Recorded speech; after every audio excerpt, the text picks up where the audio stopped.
Hold on, is that a spider?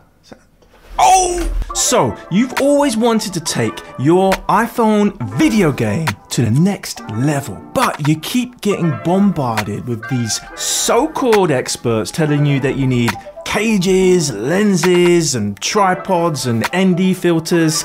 Oh, it can get a little overwhelming. I bet all of this is just putting you right off. Of course, all of these things are gonna make you a better iPhone filmmaker one day, but when you're starting out, you don't need any of that. So in today's video, I'm gonna take you through my top 5 tips on how you can get great cinematic style video using only your iPhone.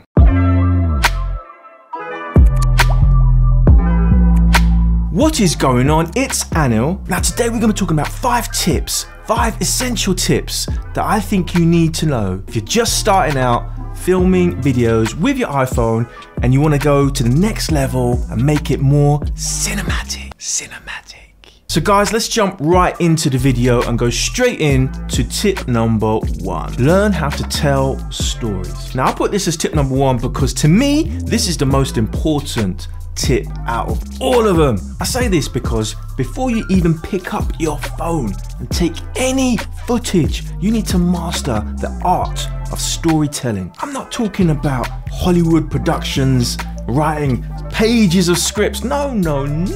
What I'm talking about is a beginning, a middle, and an end. It's so simple, but life is about storytelling. And if you can master the art of storytelling by simply incorporating a beginning, middle, and end to your videos, man, you're gonna take it to the next level. Now, like I said, beginning, middle, end, it can be as simple as just walking to a scene, creating an establishing shot. Your middle can be some B-roll around there, and then your ending shot can just be walking away. Now that's the basic form of storytelling. You can get more advanced with it, but you need to learn the art of storytelling. Some of the best stories that you can tell is focusing on subject or a scene. Learn how to tell stories. There are so many books and YouTubers that tell great stories. I will link a few of my favorite YouTubers down below, so you can go and check out their videos and see how they are telling stories. So before we move on to tip number 2, please guys, if you like the content, smash that like button, smash it.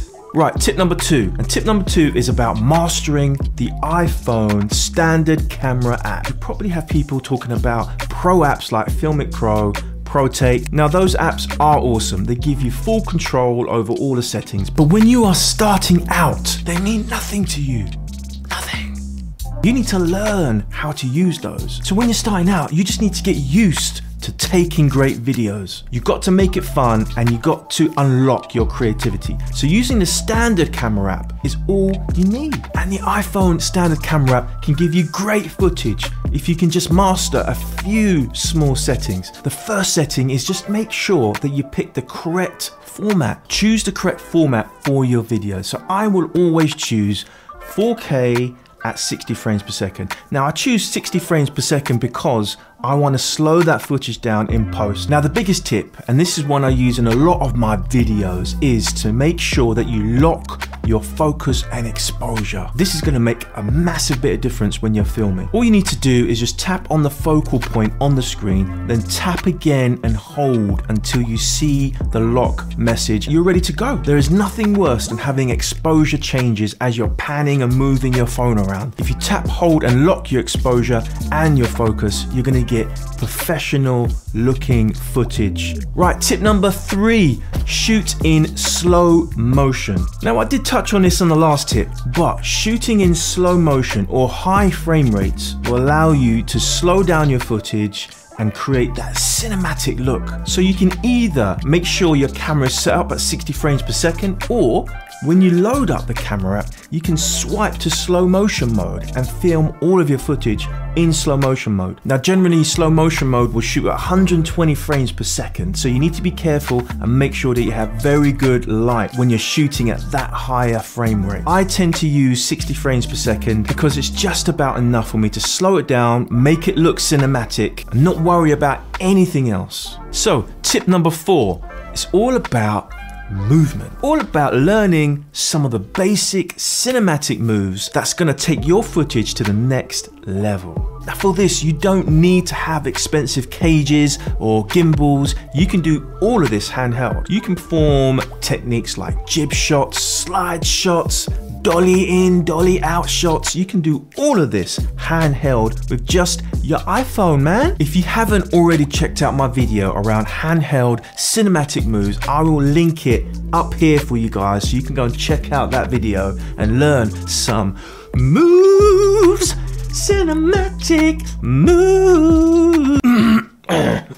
Yeah, we won't do that again. Right, tip number 5, guys, learn how to edit, right? It doesn't matter how much footage you shoot, how many of the techniques you use, if you don't string your footage together and create a masterpiece, it's just a waste of time. So, learning some basic editing is gonna take you a long way. Now, there's 2 options when you're editing. You can either take your footage off your iPhone, go to your PC or Mac, get all your footage in there and edit. Or you can just do it all on your phone. Now, I'm a big fan of editing video on your phone because there are so many powerful apps out there like LumaFusion and CapCut. Now, I love CapCut because it's free and it's got so many features. Now, I did a whole video around CapCut and you can check it out here. One of the most easiest things you can do to get that movie look is to reduce your contrast and your saturation. You can then add filters and add a movie filter over the top of your footage. You can even add in black bars if that is your flavor. Learn how to edit, learn how to add music into your videos, sound effects to make it more cinematic. Check out my video around CapCut, guys. You're gonna be able to learn how to do all of that. So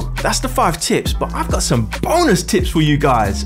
Bonus tips. So bonus tip number 1 is all about planning ahead. Now, I appreciate sometimes you can't plan ahead all of the time, but if you can plan ahead, do it. For example, if you know that you're taking the family out to the zoo this weekend, you're gonna book the tickets, you know where the zoo is, research about the place on Google. You might be able to plan your story ahead of time. You might be able to figure out what your opening establishing shot's gonna be. Maybe there's a big gate and a fountain at the beginning. Maybe that's where you wanna dolly in and get your establisher. If you take a little time to plan ahead, it's gonna save you time when you're out and about. Now, my second bonus tip is to hyperlapse. Hyperlapse. I've recently done a video all about hyperlapse and you can check it out here if you want to learn more about different types of hyperlapse techniques you can use. But hyperlapse is an awesome tool to have. Let's take the zoo example again. Let's say you've gone to the zoo, you've seen the elephants, now you want to walk all the way to the other part of the zoo to look at the monkeys. It's a 5-minute walk, why don't you hyperlapse it? Add that into your story, and when you do your edit at the end, you've got some cool hyperlapse movements going from the elephants to the monkeys. Man, I want to go to the zoo. I'm telling you, mate, it's going to add a new dynamic to your finished edit. So that's it, guys. That's my 5 tips for you beginners that are just starting to get into iPhone filmmaking. We're not talking about professional Hollywood films here. We're talking about taking your video to the next level, filming your family events or anything that you have an interest in. So I hope you found these tips useful and the bonus tips. And guys, please hit the like button and also drop a comment below. Let me know how you're getting on. Check out these other videos and I'll see you in the next one.